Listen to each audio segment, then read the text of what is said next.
Christmas came early, courtesy of the Colorado and Wisconsin Supreme Courts, even if SCOTUS did play the Grinch today. Yes. Welcome to our year-end edition of MOMocrats MOMochat, part of the DemCast family of podcasts. I'm Donna Schwartz Mills, here with Karoli, and Aliza Worthington of crooksandliars.com. And all right, I'll just say it first. Merry Christmas.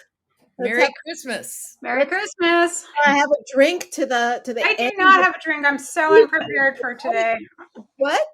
I'm so unprepared for today. I do not have a drink or anything. Today was a shit show. So no, it's fine. It's all my fault. All my fault. So don't feel sorry for me. It was okay. But everything's I was just completely never mind. For blunted. Okay, well, I'm taking these off now because every time I nod, they wiggle. So they jingle too. I hear them. Oh, they're so cute. They are. They're so cute. Keep them close for sound effects. I will. There you go. So, just before we went on the air, we got the news that the Wisconsin State Supreme Court ordered redistricting. And this is what happens when you come out and you vote and you get the right people in office. And those terribly gerrymandered districts are now going to have to be redrawn. 6 Republican to 2 Democrat when Democrats came out over 50%. Yeah. To vote. I mean, it's crazy, the gerrymandering. So, and there was the big hoop-de-doo about how they were going to impeach the new Wisconsin Supreme Court justice before she'd even done anything. She hadn't even ruled on anything yet. She barely got her ass through the door. And right.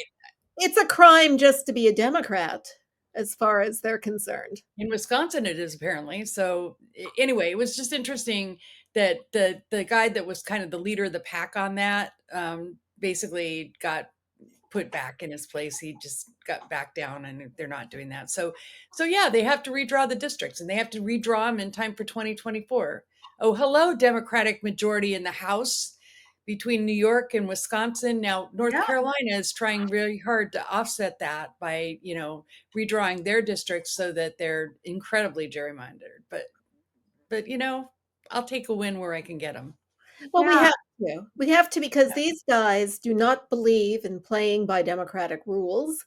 Mm-hmm. And the fact that no Republican is complaining about the rhetoric that Trump has been spouting lately.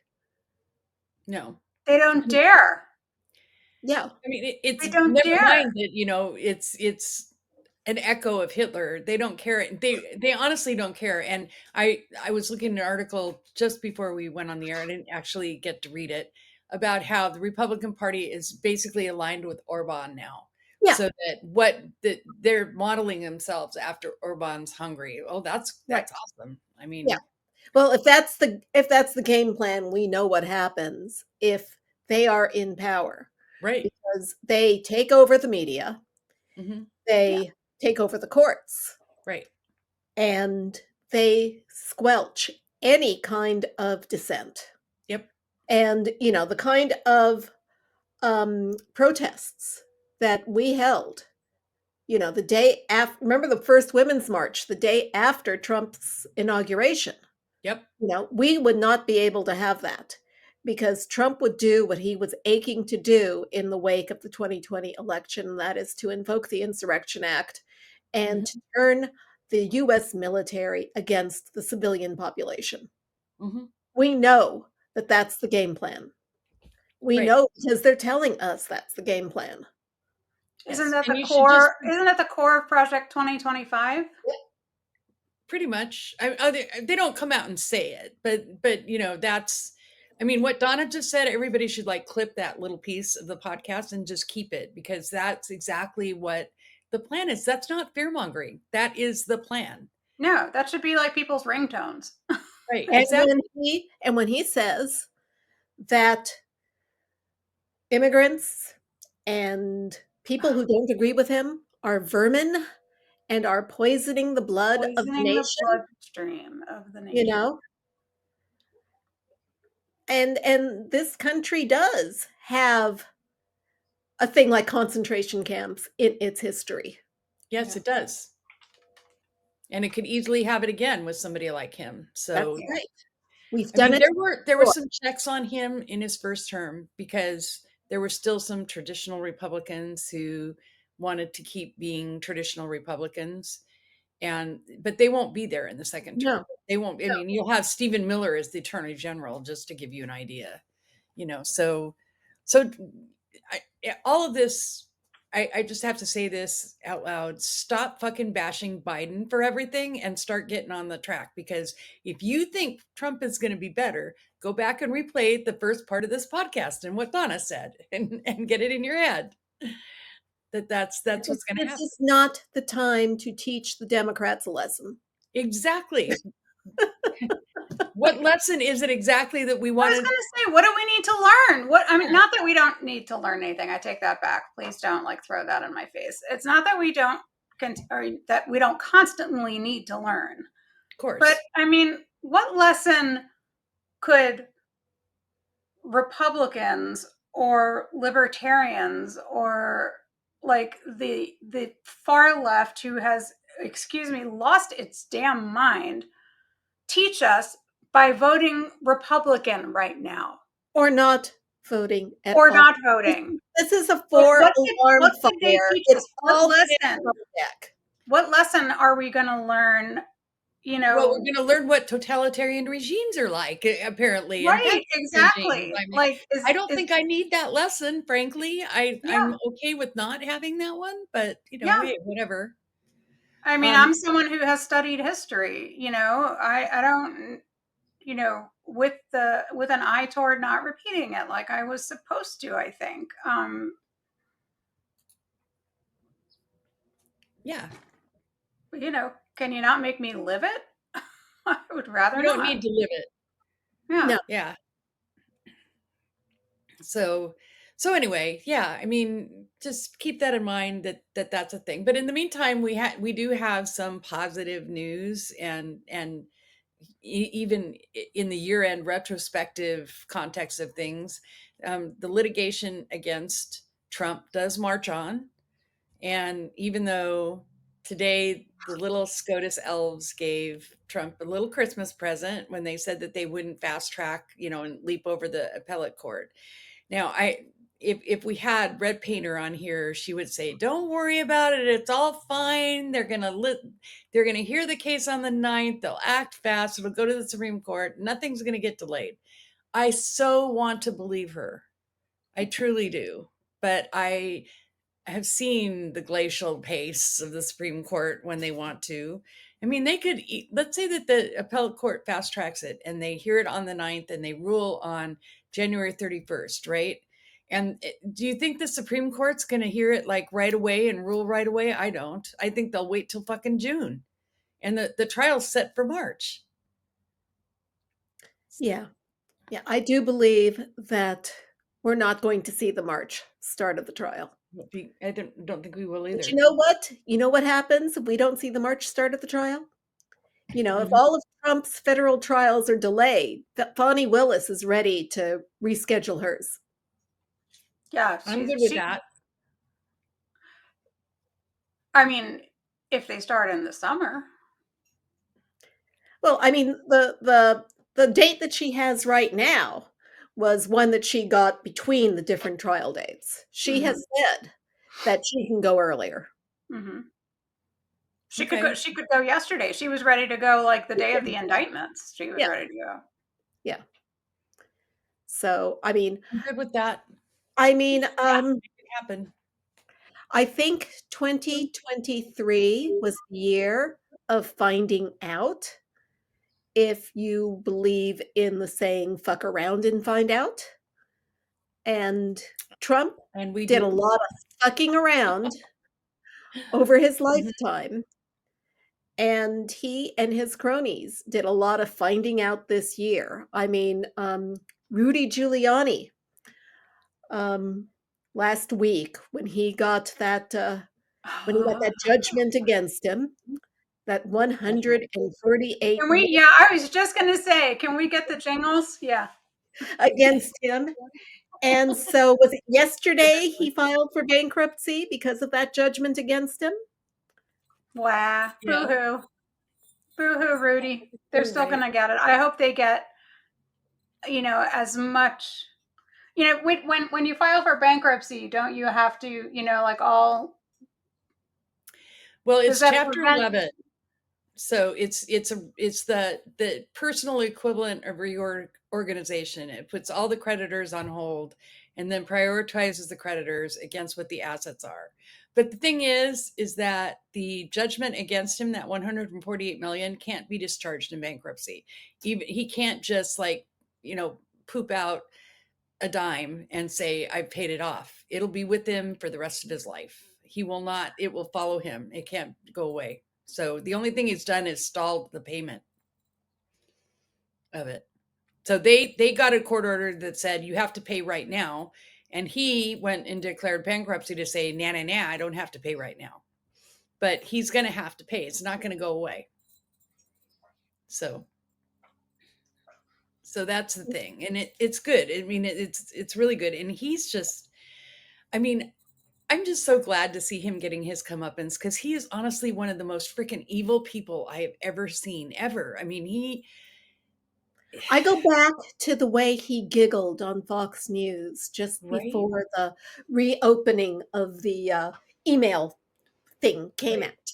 That he knew that was happening and he was just so gleeful, and that's what I remember, he was giggling, you know. Party hard. Yeah. So yeah. Vile human being. He really is a vile human being. Yeah. And from people that have known him, like the whole reputation that he garnered as America's mayor and all that crap was just all that crap. It was, he's always been like this. He's always been an asshole. Nothing has changed that. The only difference Take it from a New Yorker. We've always hated him. Yeah, he seems to be slipping a little in the cognitive area. That's the only difference, but he's no less of an asshole than he's ever been.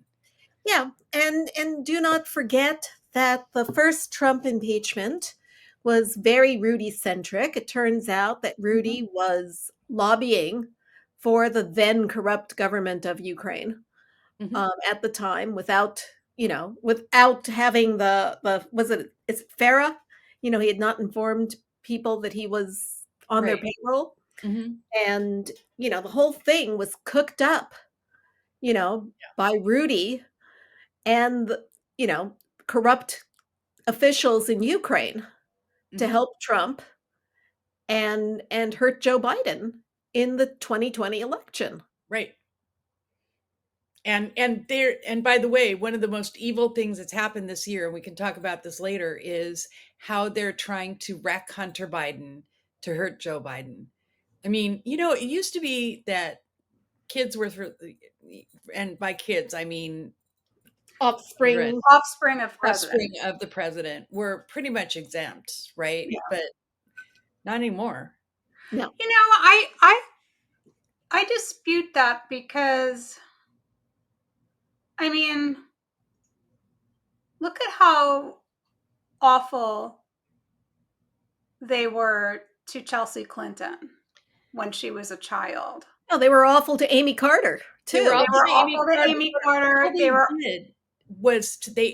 fun of her. The people that were mean. I understand. I understand. They didn't go after them legally. Right. They were children. That would be hard. They hadn't committed any.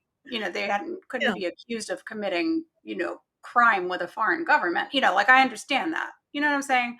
But it's not like Republicans have always abided by this unwritten rule that we stay away from attempting to harm the offspring of the president, because they, and the same thing with the Obama kids. And they've never played by the rules. But, so this is a different kind of evil Yeah. But I'm not willing to give them the, it's always been the unwritten rule that you should, and Democrats, you stay away from it. But we didn't go after the Bush girls. In fact, now we like them. Right. And until Liz Cheney became a political figure, I don't remember us really like dealing with, Mary Cheney was actually the one that we did more with because she's the lesbian. Right. And like, but that remains one of the most horrific things I think about, the most awful thing I think Liz Cheney ever did. Yeah.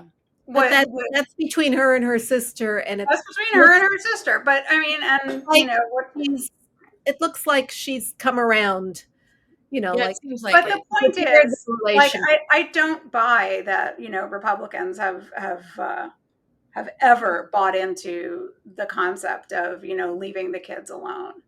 Now, I mean, once Trump was elected, had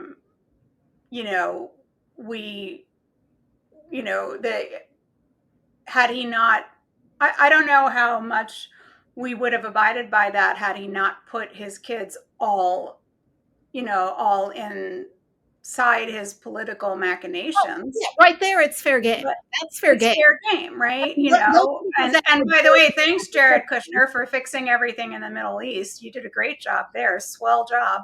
Did you guys see the picture of Ivanka in Israel? Yeah. They're in Israel. I saw that she tweeted that she was there, and I almost threw the fuck up. But but even when people go after Barron now, and I'm like, I don't know, leave Barron alone. Yeah, I don't think he has much of a relationship with his dad. His dad doesn't even know who he is, really. He's pissed off that he's taller than him, and like, whatever. I just don't think. Nobody cares about Barron and Tiffany, right? But Junior, Eric, and Ivanka are all fair game. Oh, they are all fair game because they were all part of the political machine. Exactly. And that's the difference, right? Esther has not been part of the political machine. And I saw something that said today, just in passing on Twitter, that said that Joe Biden had conversations with one of Hunter's associates in 2014.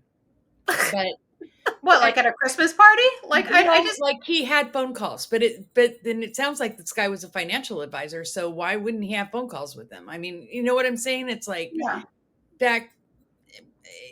They're trying to make something out of nothing in order to make fetch happen. It's not gonna. Just like they tried to make something out of Benghazi to do harm to Hillary Clinton. I promise you that the same people are behind this effort that were behind the one to hurt Hillary. It's the same game plan. Right. And the problem with it is that. Okay, I'm taking this off now. I can't be serious. The people who are in Congress right now doing it are not as effective at it. No, they're not. Except Daryl Ice is still there. So he's pulling some strings behind right. But he Daryl Issa. Oh, Daryl Issa, yeah. But he does not have the same level of the people who are around him do not have the same level of competence. He doesn't have the same clout either after he left office and then came back in a different district. I mean, exactly. I'm like, who? And who? I'm like, he's still there. He was a big player in the Benghazi thing. He was. Yeah, but like, I never hear about it. I never hear his name anymore. Yeah. No, he came back. He was he lost his election, and then after a redistricting, and then he turned. Daryl Issa and Pete Sessions. They're like bad pennies that keep turning up wherever. Yeah. Pete Sessions. Wow, I forgot about him. Yeah. So, which I suppose means that we should talk about the year 2023 and the House of Representatives, since we're on that topic anyway. Am I right? What a year. The New York Times the other day issued a summary of what this last year in Congress was like. And they pointed out that In 2023, the GOP-led House held 724 votes and passed just 27 bills. Contrast with last year, where you had a similar margin, only the Democrats in control with a speaker who is the best of our lifetime. And last year, they had 549 votes and passed 248 bills that were signed into law. And that was a slow year. And that was a slow year. The year before was the year where they really passed the big stuff, right? Right. That's where they passed the infrastructure bill and where they passed the CHIPS bill and all the things. How many votes, how many bills were passed this year? This year? Yeah. 27. 27 out of 27. like 724 votes, yes. Yeah. But I mean, maybe about 100 of those votes were for the speaker. So that's, yeah, really, like, so that's under 4% as opposed to 50%. Yeah. For when the Democrats were in charge. Yeah. On a slow year when the Democrats were in charge. By the way, they're proud of that. I'm sure. I'm sure they are, because it's like herding cats. They can't get anything done. Actually, that's an insult to cats. I was going to say, I think I could get cats out of this room than they have votes. I'm just saying, but they want it that way. I mean, that's the whole thing. They want to break government. They don't. Yeah, exactly. They say government doesn't work, and then when they are elected, they do everything they can to prove the government to make sure that it doesn't work. Yeah, exactly. Because if government doesn't work, if democratic government doesn't work, we need a strong man. Right. We need Mussolini to come in and make sure the trains run on time, which they didn't do in Italy either. That didn't work either. Yeah, look how well it worked over there. Yeah. Yeah. I was going to say, none of that worked very well. No. But that's beside the point. I mean, these people don't care. I'm really shocked at how many people actually want a totalitarian strongman. Like 30% or something. It's insane. Right? What the hell, people? Like, what are you can't run your own life? You need somebody to tell you. Fantasy thing going on. It's like a weird. I really think that what broke this country was the move to homeschooling. Yeah. Because when we grew up in public schools, it was made very clear what the differences are between a democratic government and a dictatorship. Yeah. And it's the same with the anti-vax movement. We learned in school how great the vaccines were to us. And I guess that's why the right has spent decades doing everything they can to destroy public education. Yep. Yeah. Because public education is the great equalizer in this nation. It is the thing that gives everyone a shot. It levels the playing field, not completely, but it makes it more level. It makes it more level, and it is a place where the same principles are taught across the board. In other words, I know you did, I did. We had civics classes. We even had, I don't know, we had citizenship grades, right? Yeah. I mean, we were expected to be good citizens, and that meant it was the Cold War, and everybody, Republicans and Democrats, seem to agree that we do everything we can to support our democracy. Right. And these old Cold Warriors like Ronald Reagan and Richard Nixon would be rolling in their graves looking at this Republican Party. Although Tricky Dick would enjoy all the crimes. I have to say that. Yeah. but he was totally against dictatorship on the left. I suppose he liked dictatorship on the right. Well, I mean, he liked being unilateral enough to do Iran-Contra, right? You know? So if it wasn't him personally, he at least had people around him that were okay with that. Yeah. So, Yeah, you're not going to get me to say anything nice about Ronald Reagan. And I'm not saying anything nice. I'm not either. Yeah. My husband still is very angry with me that I will not go with him to his library. I will not set Yeah, foot in that library. I I will did not either. once. I had to do it for the Politico Republican debate in 2012 or something. I had That's to go, different. You did it for but work. I didn't actually like pay entrance fees or anything. Yeah. That I would Right, do. right. So Yeah. Oh, no, he's That's like, different. "You would like it. It's history." I mean, we've gone to other presidential libraries, you oh, know? it's got the name Yeah. of Reagan. It's like going to the Nixon library. Neither one of those things are going to happen for me. I might go to the Nixon library because I do believe that the curators there acknowledge Nixon's crimes. You know, the tapes are there, you know. I would go to the Nixon one before I go to the Reagan one. Oh. Interesting. Okay. Well, anyway, so we had a do nothing Congress who couldn't even agree on a Speaker of the House. I mean, I'm still gobsmacked by the fact that they went through 4 candidates for Speaker of the House before they came up with Mike With Johnson. Mike Johnson. Like, I mean, what the hell? This is, and you know, the actual Speaker of the House, I would say, even though he's a Democrat, is Hakeem Jeffries, because Yeah, for real. every bill that they've passed that means something this year has been passed It's because of him. Hakeem Jeffries has gotten the Democrats to vote for it. That's right. Absolutely. That's right. And Well, you and know, that's gonna, he will make a great speaker when we take the House back. yeah, I Oh think he my will God. too. And he has the benefit of having worked with Nancy Pelosi, so he has her knowledge base to work Yeah. with, you know. I mean, wouldn't it be great to have him as speaker and, you know, like, okay, we have this coming up, you know, what do you think about this, Nancy? What, you know, how do we get these guys on board? And she's going to know how to do it. The one thing that Nancy Pelosi knew how to do was pass stuff. You know what I mean? Nothing He went really on did. the floor if she didn't have the votes. No, Right. it wouldn't show up. It would never come up on the floor. That's Yeah. right. So now we have this inexperienced Speaker of the House who is an ideologue and, you know, Christo Fast. yeah, all Yeah. that. Yeah.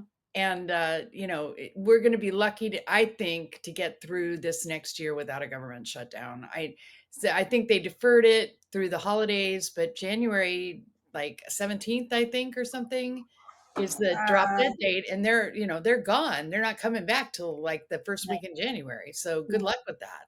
So that's our first prediction for 2024, huh?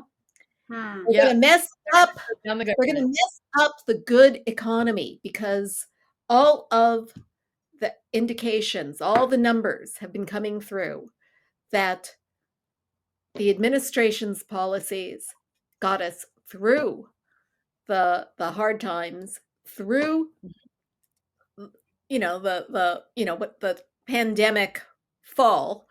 Yeah. You know, Mhm. we've got jobs, inflation is lowered, if not perfectly.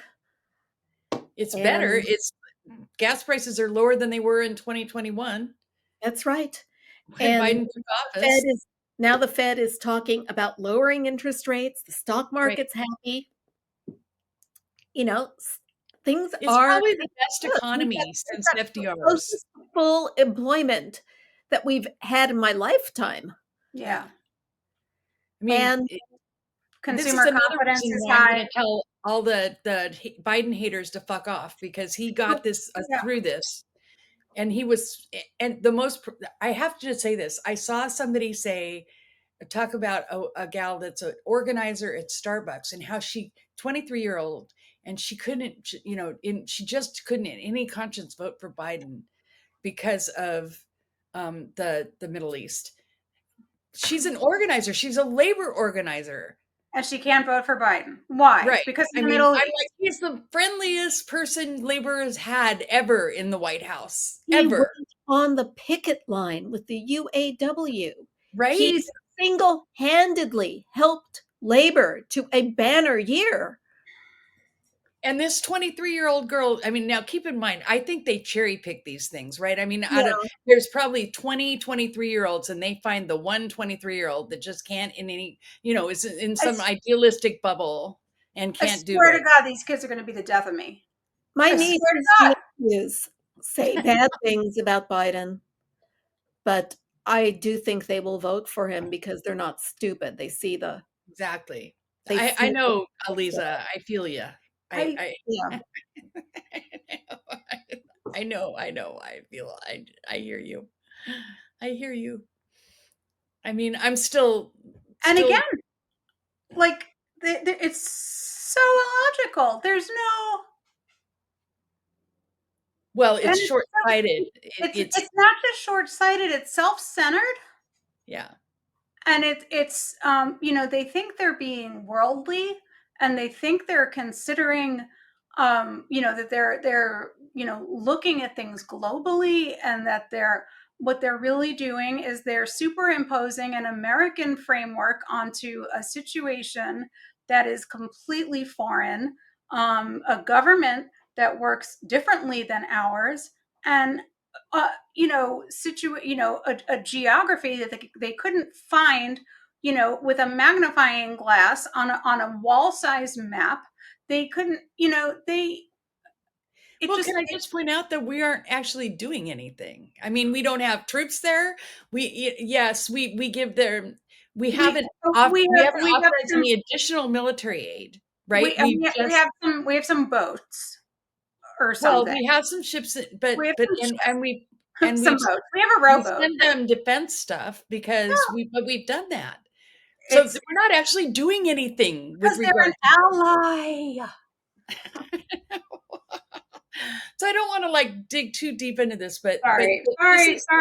Also, I'm sorry for people who are don't know my background or whatever. I mean, not only am I Jewish, but I'm also a former civics teacher. So so I taught geography, and I taught government, and I taught this stuff. So it's just there's somewhere in there that everybody thought that their vote became precious. It's my precious. I can't possibly compromise my principles by pushing that button.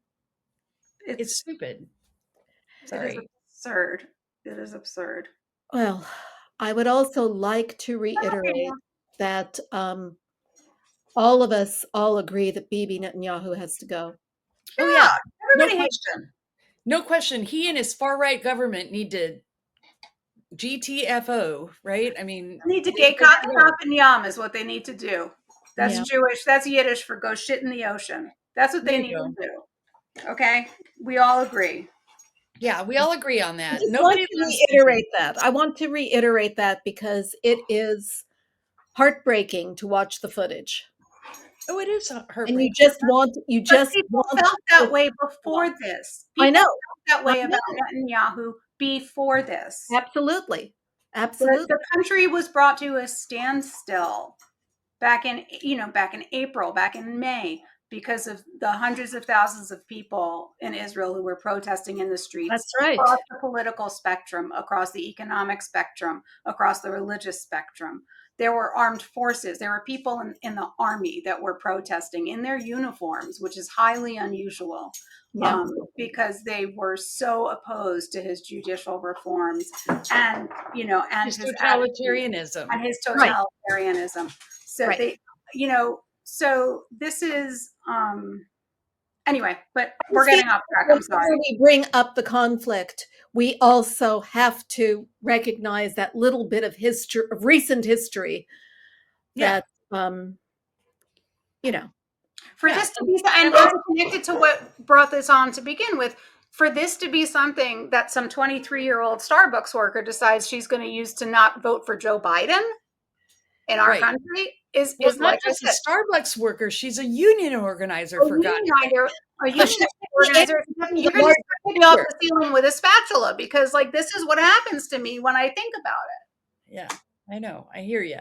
Sorry. I mean, and I go back to the fact that it's this idea that you would have taught in civics, that I would have taught my kids, that we've all learned, which is that there is no precious, right? You look at what is, you look at what can be, and you make your decision based on that. And it's not always going to be your perfect scenario. You just have to pick the best of the two. And that's it. Yep. So voting and government is a bus. You get on the bus, it gets you as close to your destination as you can get. Yep. And there you go. The right bus. And then you might have to walk the rest of the way, or you might have to, but it's not going to deliver you on a silver platter or on a a down sofa gingerly into your, desired destination.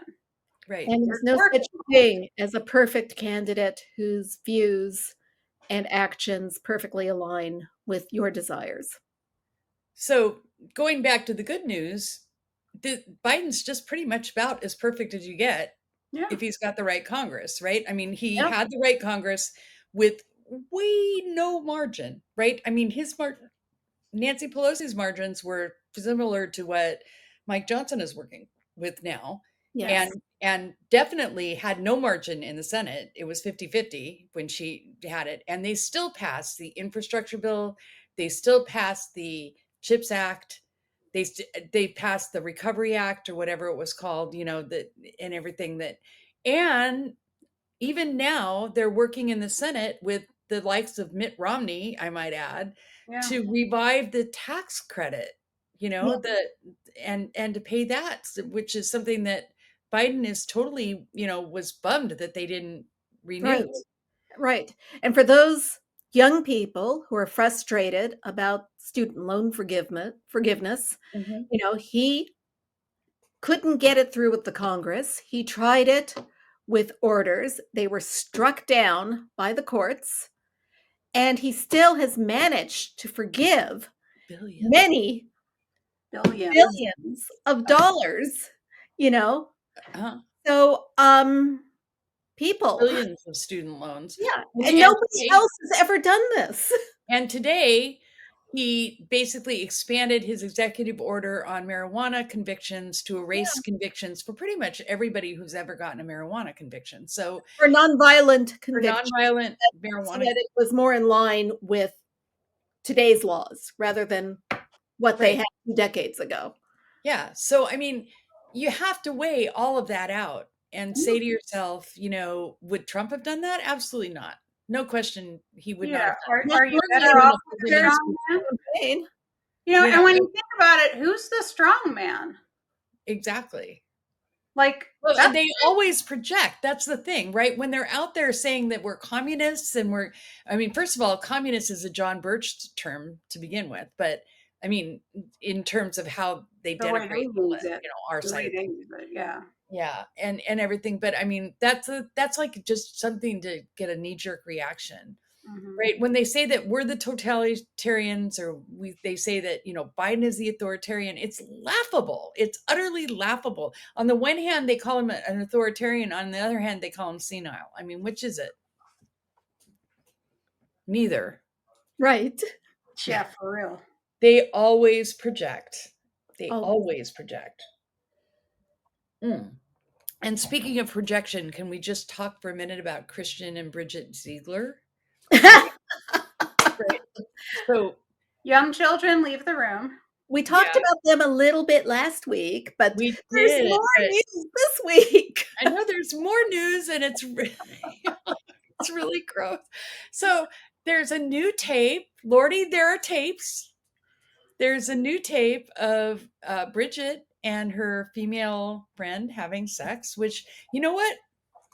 I'm fine with that. Whatever consenting adults want to do is fine with me. And if they want to turn around and try to prevent books about demonize LGBT people, right? I mean, not just the books.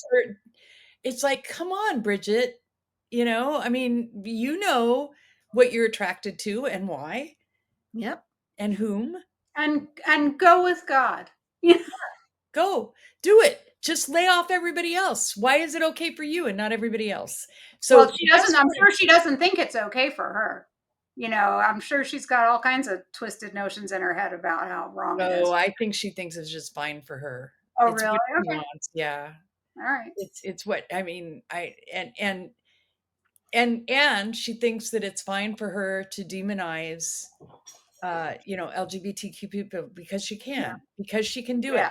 Yeah. The best part of all of this is that the Florida Republican Party is in shambles, absolute shambles.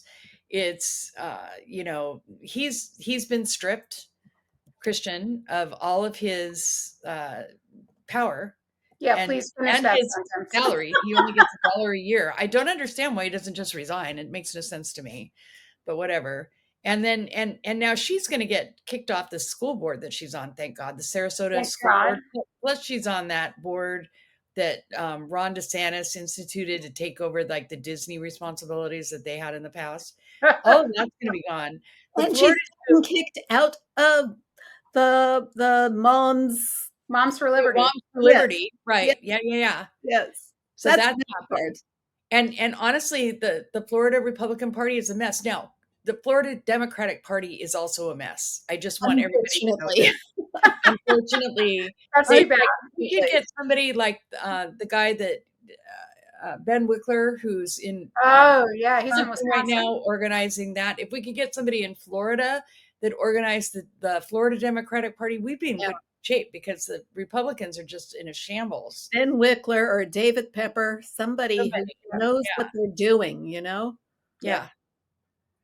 So that's, And Ron DeSantis, speaking of Florida politics, Ron DeSantis has canceled all his, what were the 2 states where he canceled Iowa and New Hampshire. and his Iowa and New Hampshire?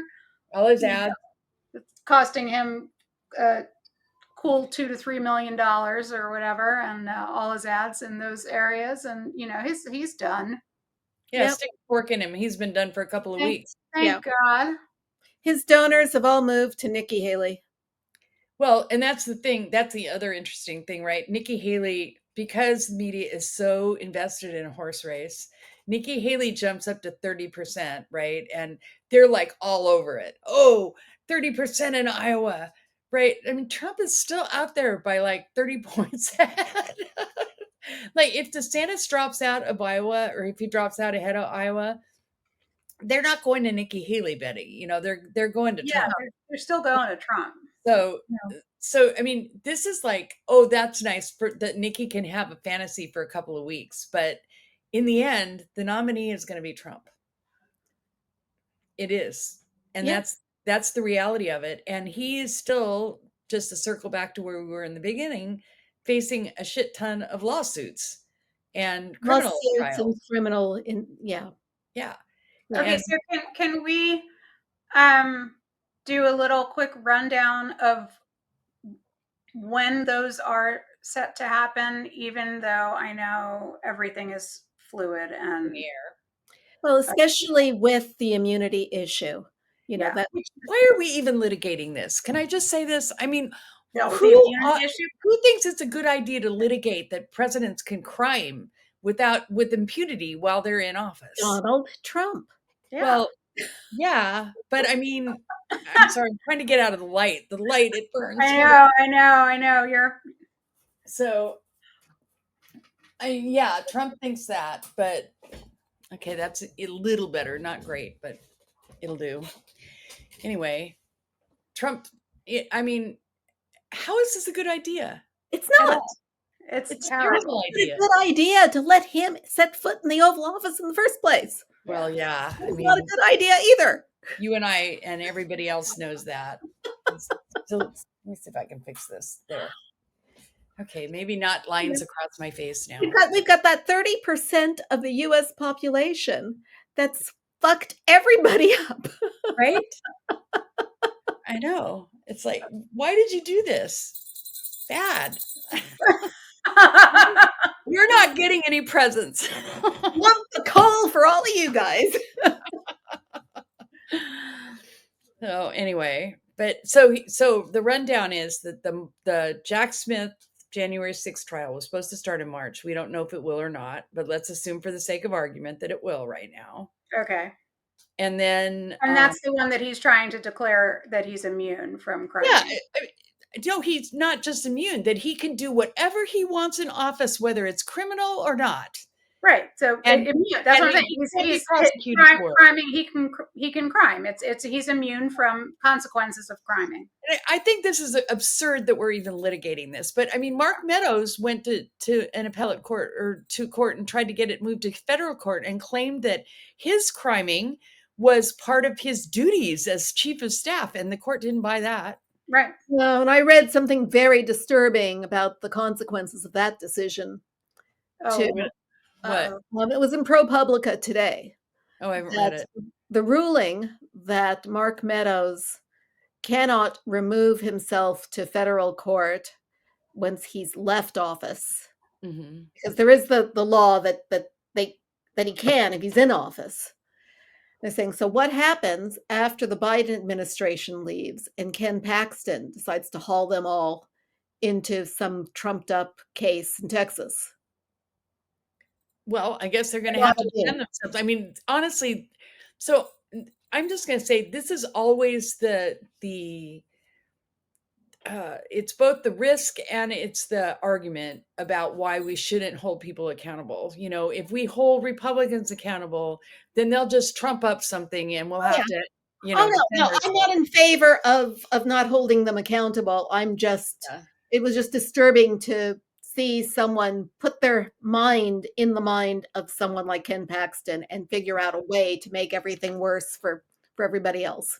Yeah, who would ever want to put their mind? I was going to say, who'd ever want to crawl into Ken Paxton's head? He's an evil, evil man. Evil man. Yep. I mean, isn't he under indictment or? Oh yeah, but so he was, and then they tried to impeach him, and he managed to duck that, and now he's getting all his revenge. But that doesn't under indictment. He's still under indictment. Yeah, he's been under indictment for 8 years. I mean, it never goes anywhere because he's and Texas keeps electing him. I mean, Texas, what the fuck? Texas gets no Christmas presents either. Well, no Christmas presents. There's a lot of people in Texas who are Democrats, and I feel for, the Democrats in Texas. I think Texas fucks with their elections too. And I think that Abbott even so much as alluded to it in some interviews. Yeah, I think he did too. Yeah. Oh, really? Oh, yeah. Yeah. So I mean, the Republicans are not in charge fair and square, which we could say about a lot of states. True that. Definitely. So anyway, so the trial is in March for the January 6th thing. And then what's next? I thought the Georgia case was also in March, but it's not. Which is? I thought the Georgia case was also in March.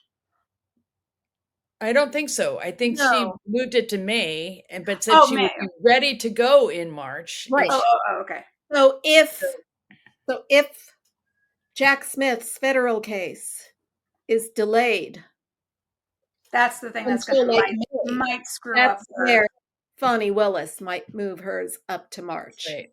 I see. And in the meantime, Jack Smith has asked Eileen Cannon to allow them to start putting together questions for the jury. Right. And I think that was supposed to be in, I don't know, October or something.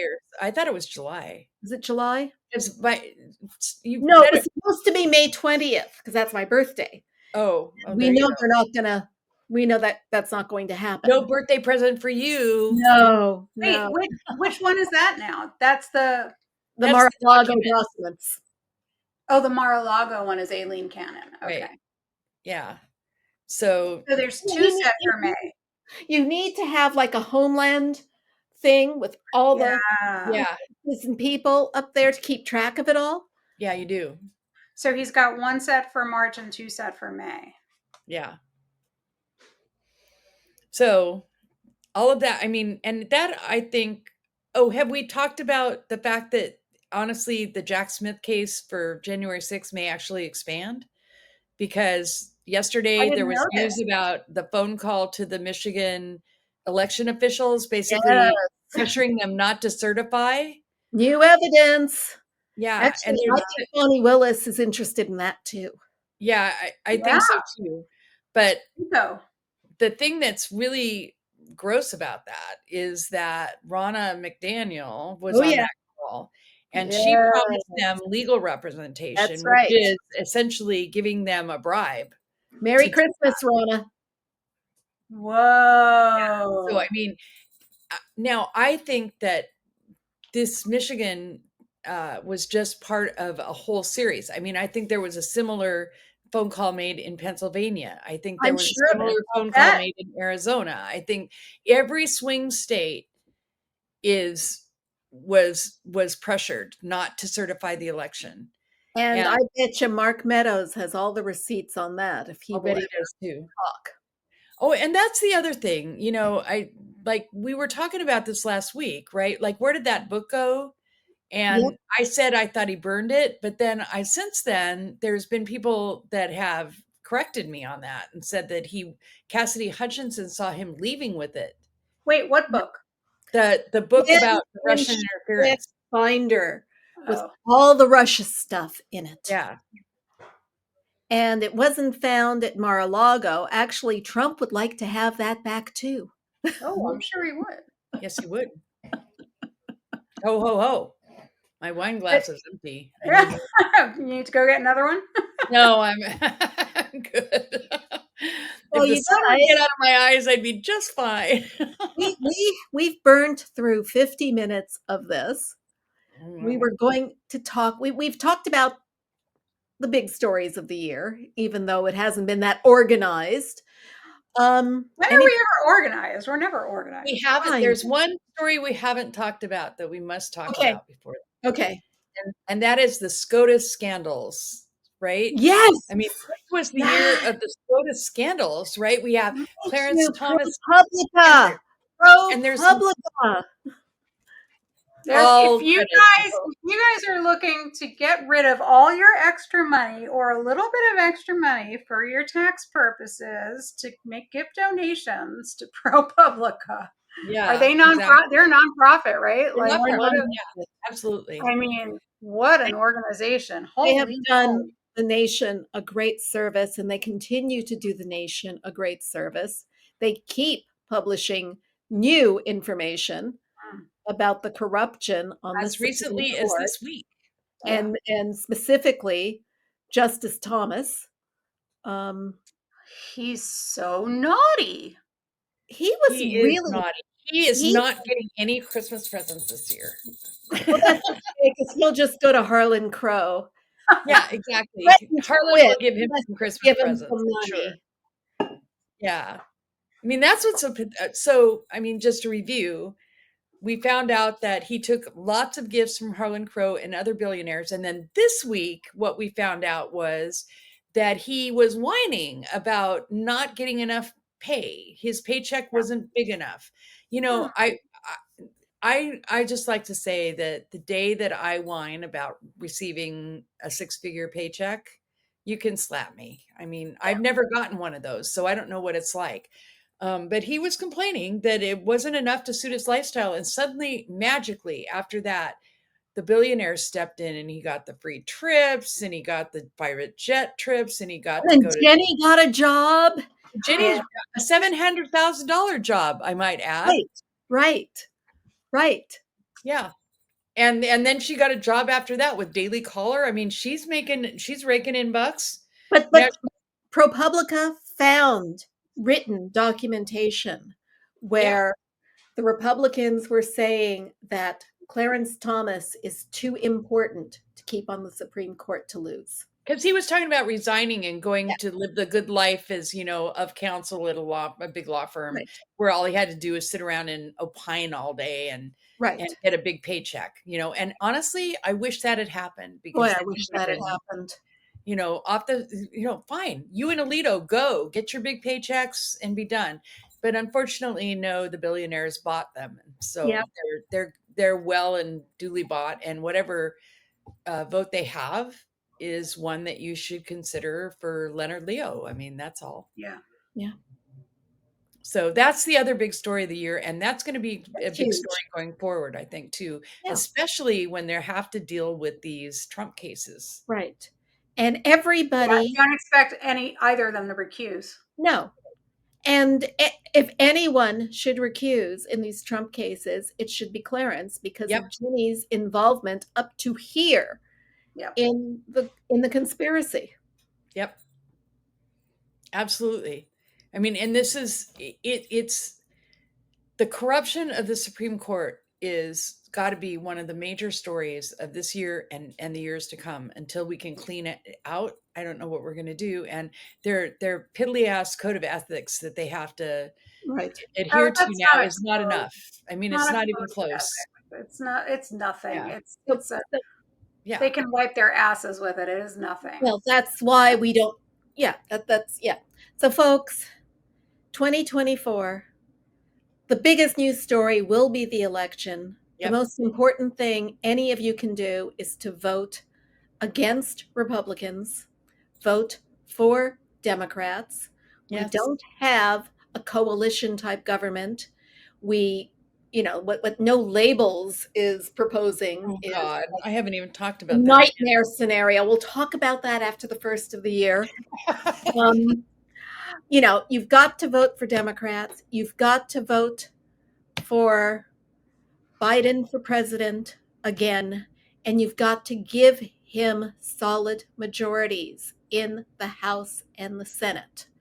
And this time around, the Senate looks problematic. If you've got money to donate, please give some to John Tester and to Sherrod Brown in Montana and Ohio.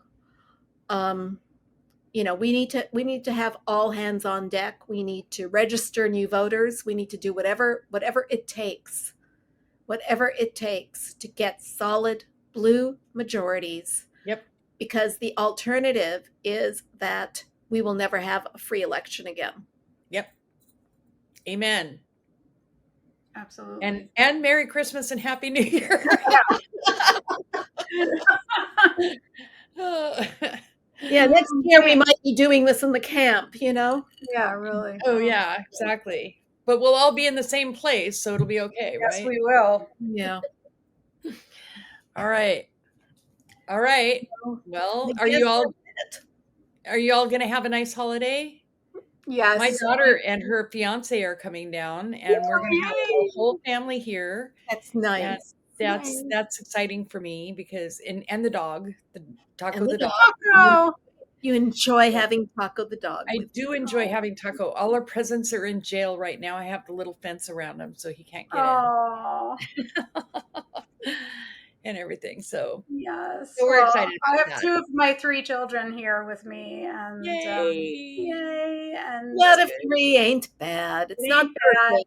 So I hear from Meatloaf, and and we always FaceTime with the West Coast girly.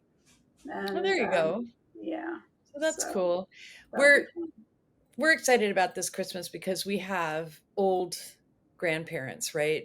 Tim's parents are 92 and his dad is starting to fail a little bit. So we don't know how long we don't know if he'll be here next year. So it's really good that we're having the whole family down here.